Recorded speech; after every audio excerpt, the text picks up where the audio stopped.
ఒక క్రైస్తవుడు తన జీవితంలో కేవలం ఒక సంఘానికే కట్టుబడి ఉండాలా, లేదా వేరే సంఘానికి వెళ్ళొచ్చా? అలా వేరే సంఘానికి వెళ్తే నరకానికి ఏమన్నా వెళ్ళిపోతామా? సో ఈ క్వశ్చన్కి దైవజనులు డాక్టర్ జాన్ వెస్లీ గారు మనకు సమాధానం ఇస్తారు.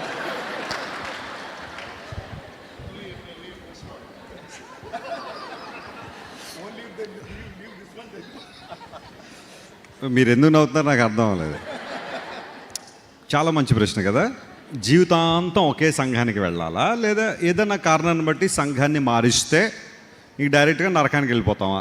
పరలోకానికి వెళ్ళే అవకాశాలు లేవా? పరలోకానికి వెళ్ళడానికి బైబిల్ చెప్పిన సూచనలు కొన్ని ఉన్నాయి. మారు మనసు, రక్షణ అనుభవం, క్రీస్తు ప్రభుతో సహవాసం, ఇవన్నీ కూడా. అయితే రక్షించబడిన తర్వాత ఒక మంచి ఆధ్యాత్మిక లోతైన వాక్య అనుభవంతో నింపబడిన సంఘాన్ని వెంబడించడం చాలా చాలా ప్రాముఖ్యం. పౌలు భక్తుడు అదే అంటాడు, తిమోతికి రాసిన పత్రిక మొదటి పత్రిక 3వ అధ్యాయం 15వ వచనం మీరు చదివితే, జీవం కలిగిన దేవుని సంఘం అన్నాడు. అంటే నువ్వు ఏ సంఘాన్ని ఎంపిక చేసుకున్నా ముందు అందులో జీవం ఉందో లేదో చూడాలి. జీవం కలిగి ఉన్నారా లేదా. రెండవది, ఆ సంఘము సత్యమునకు స్తంభమును ఆధారమై ఉన్నది. సత్యవాక్యం ఉన్నదన్నట్టుగా బోధిస్తున్నారా లేదా. ఏదైనా తంత్రాలు మంత్రాలు కలిపి చెరిపిడి బోధలు, ధనాపేక్షను కప్పుచ్చే బోధలు, ఇలాంటివి ఏమన్నా అక్కడ ఉన్నాయా పరిశీలన చేయాలి.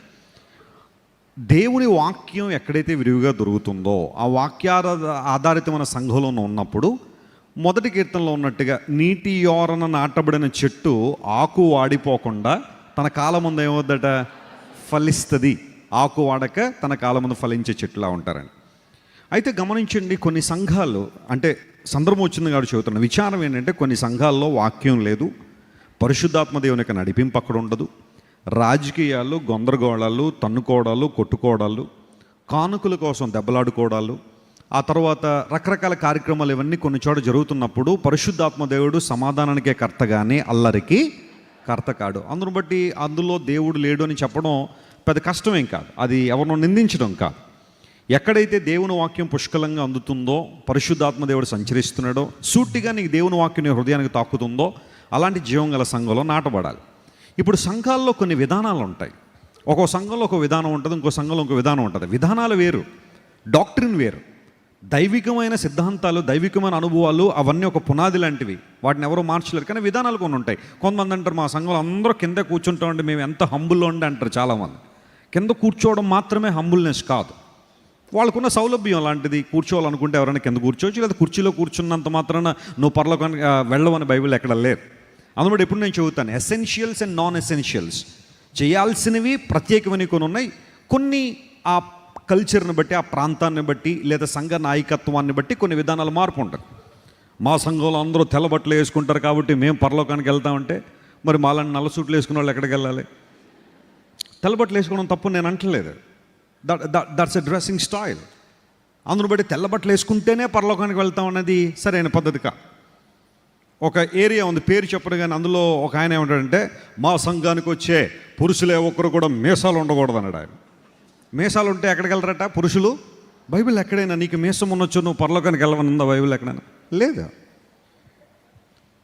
సో కొన్ని సంఘ విధానాలు కొన్ని ఉంటాయి, వాటిని మనం అంతగా పట్టించుకోవాల్సిన అవసరం లేదు. అక్కడ దేవుని వాక్యం ఉన్నదన్నట్టుగా బోధిస్తున్నారా లేదా, నీ ఆత్మ ఫలవంతంగా ఉందా లేదా, మనస్ఫూర్తిగా నువ్వు దేవుని ఆరాధించగలుగుతున్నావు లేదా, అలాంటి యోగ్యమైన సంఘాన్ని వెంబడించగలిగితే నీ ఆత్మకు క్షేమం ఉంది, నువ్వు పురుకొల్పబడతావు, రేపబడతావు, ఆత్మలో ఉద్యమం పడతావు, అనేక మంది దీవెనకరంగా ఉంటావు. నాన్నగారు చెబుతుంటే చాలా మంచి ఎగ్జాంపుల్స్. ఒక కట్టెలు ఒక చోట పెట్టి వెలిగించినప్పుడు ఆ వెలుగుతున్న లేదా మండుతున్న కట్టెల్లో ఒక ఆరిపోయిన కట్టె పెడితే అది కూడా ఏమవుతుంది, మండుతుంది. ఈ కట్టెలన్నీ వాటిని ఏం చేస్తుంది, వెలిగిస్తాయి. అది ఆరిపోయిన కట్టెలన్నీ చోట మళ్ళీ ఇంకో ఆరిపోయిన కట్టెని పట్టుకెళ్ళాం అనుకోండి, ఇది ఇంకోటి జాయిన్ అవ్వద్దు తప్ప అక్కడ ఉపయోగం లేదు. అన్ని సంఘాలు సరైనవి కాదు, కొన్ని సంఘాలు వాక్య వ్యతిరేకమైన సంఘాలు ఉన్నాయి, దేవుని వాక్యాన్ని ప్రక్కన పెట్టిన సంఘాలు. అలాంటివి మానుకోవడంలో ఇబ్బంది ఏమీ లేదు, మీరు ఎవరు కంగారు పడాల్సిన అవసరం లేదు. ఒకవేళ అక్కడ జీవం లేదు, దేవుని వాక్యం లేదు, వాక్య నడిపింపు లేదన్నప్పుడు better move to a wonderful church where you will receive God's word. దేవుని వాక్యం ఎక్కడైతే నీకు లభిస్తుందో ఆ సంఘానికి వెళ్ళడం పొరపాటు ఏం కాదు. అలా అని చెప్పి సేవకులను ద్వేషించమని నేను చెప్పట్లేదు. దేవుని సేవకుల కోసం ప్రార్థన చేద్దాం, వారు దేవుని కృపలో ఇంకా బలంగా వాడబడాలని ఆశిద్దాం. చాలా డిప్లొమాటిక్గా చెప్పాను, ఇంకా డీటెయిల్గా కావాలంటే పర్సనల్గా కలవండి, చాలా విషయాలు చెబుతాను. God bless you. దేవుడి మీద దీవించి ఆశ్రయించరుగాక. ఏమో